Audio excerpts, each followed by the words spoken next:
It's me again, Dawn Flood. Now, I've shown up in a couple of your meetings so far this year already. I've shown up when we talked about what is your group all about. And then the last time I had popped into one of your meetings, we did some action planning. So today we're going to further that conversation about action planning and how you're going to complete the 3 projects that you had come up with our last session. So for this particular meeting, what you need, the materials, is you need to get out your chart. Okay, you should have 3 of them. They had 1 for each topic. And then also, you're going to go ahead and ask your advisor to print out off their Google Classroom your chapter planning tool. You're going to want the blank one.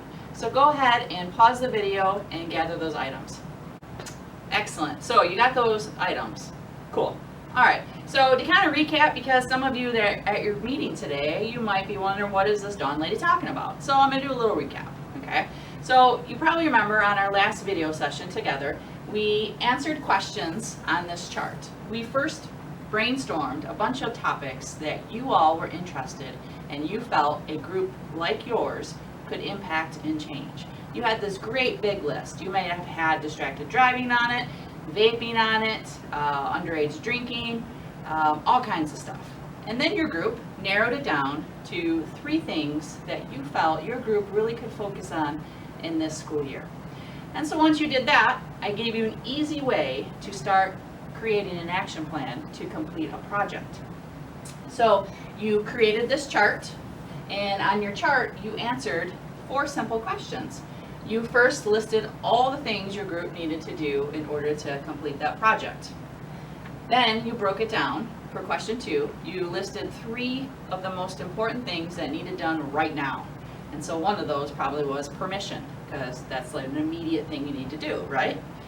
Question 3, you then broke it down even further and you put the details. What were specific details of what you needed to do to accomplish the 3 most important things that you put in question 2.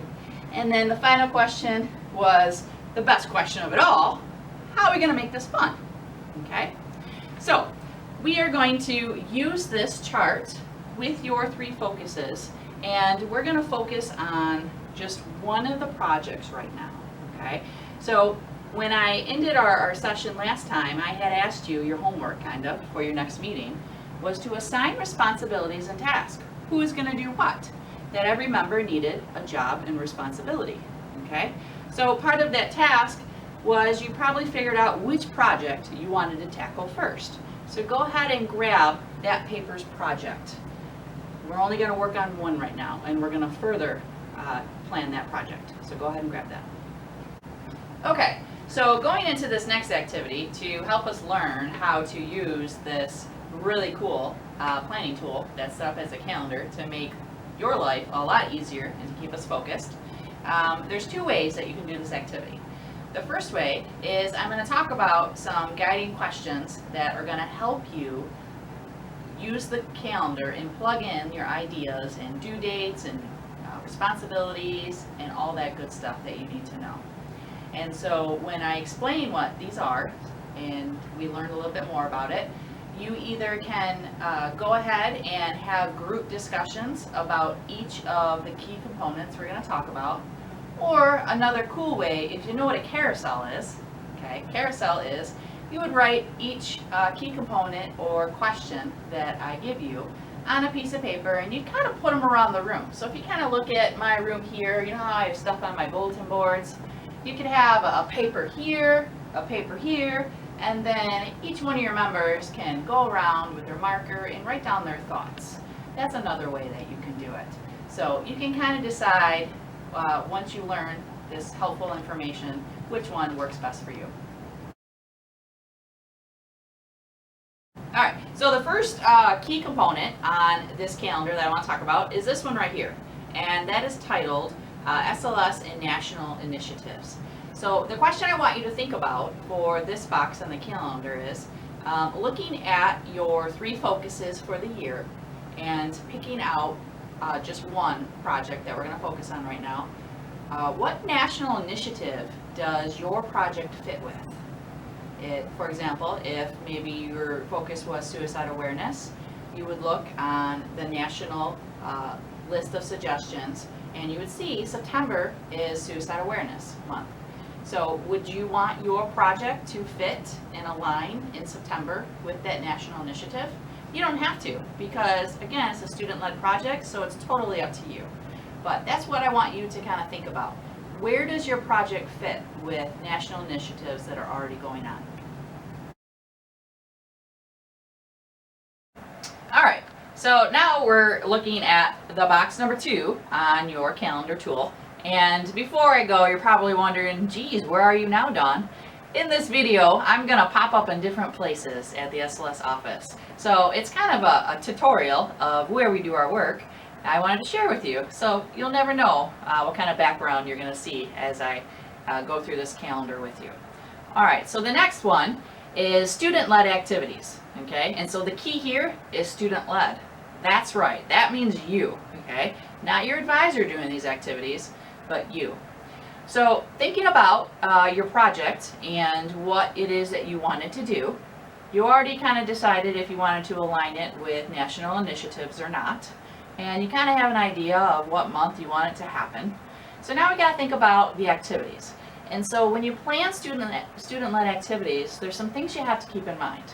Is you have to think about how can you make this project and the planning of the project inclusive so that everyone's included, safe so that everyone feels safe, and supported, and so that everyone feels they have the support.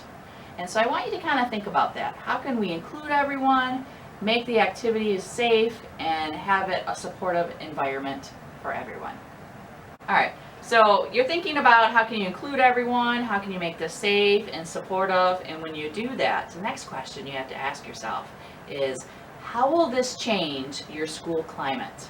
And what I mean by that is your school climate of acceptance, because that's what you want your project to do with no matter what the project is or what the activities is. You want to create that school climate so that everyone feels like they're accepted and they belong.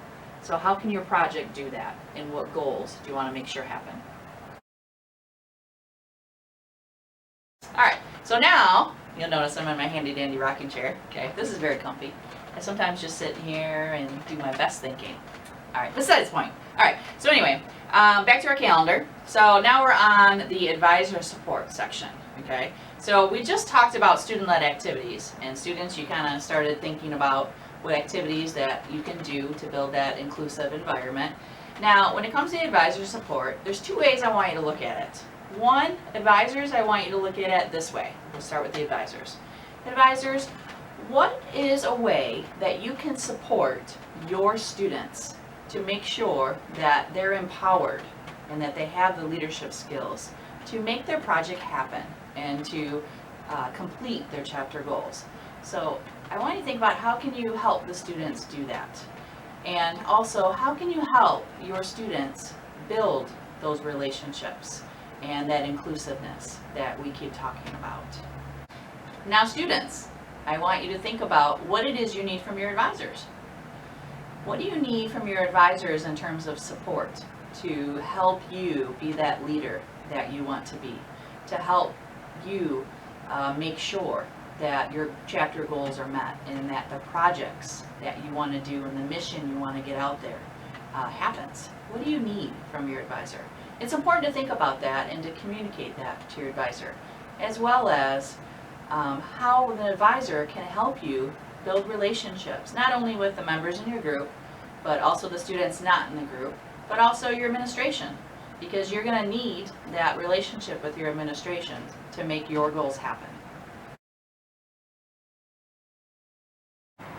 Okay, yep, me again, new spot. Okay, you'll notice behind me, before I move to the next one, is I have some fun posters that were created by students just like you. We got Be You, Stay You, Do You, and we have this one that talks about being your true self. Don't hide. Okay, don't hide behind masks. And then we have this one about be confident, be assertive, and stand up for yourself, even when you're nervous. So that brings me to my next one, because when you talk about nervous, this next area on your calendar tool, it might make you a little nervous because it is titled Community and Family Support. Okay, and the reason this one's important is As you kind of develop your project and are getting ready to execute it out into your school, you also want to be able to do the project and send your message in your community and in your neighborhood. And in order to do that, you need support. You need support from the community. You need to be able to build relationships with certain businesses and organizations so that they will spread your good message. Because, remember, you want to make sure that everyone possible can hear the great things that your group is saying.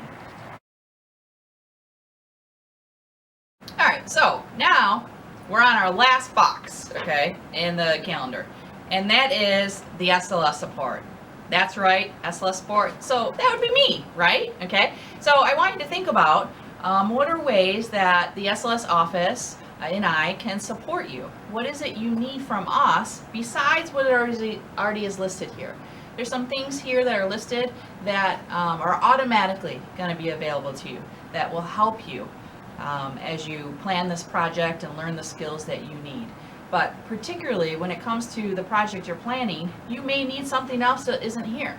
So it's important that when you develop your plan and you look at the calendar, what needs to be done when, you also think about what do you need from us, because our job is to help you and your chapter be successful so that you can be inclusive, you can support one another, you can make your project and your environment safe so that your school climate becomes that accepting and belonging place. All right, so now that I introduced your chapter planning tool, which is your calendar, and we talked about the 5 key components that can help you with creating your calendar.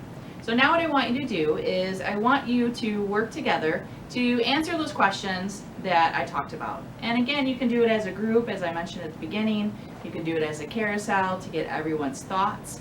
But at the end, when you're all done and everybody decides on everything for each of the questions, then I want you to go ahead and plug it into your blank calendar. This is a working document. This is why that we left this blank, so that you can write in what needs to be done, and you even can put who's going to be responsible. So this will help keep you on track. So please use this, and then give us some feedback. You know, you can go ahead and you can email me or call me and let me know, was this helpful? Did you like this?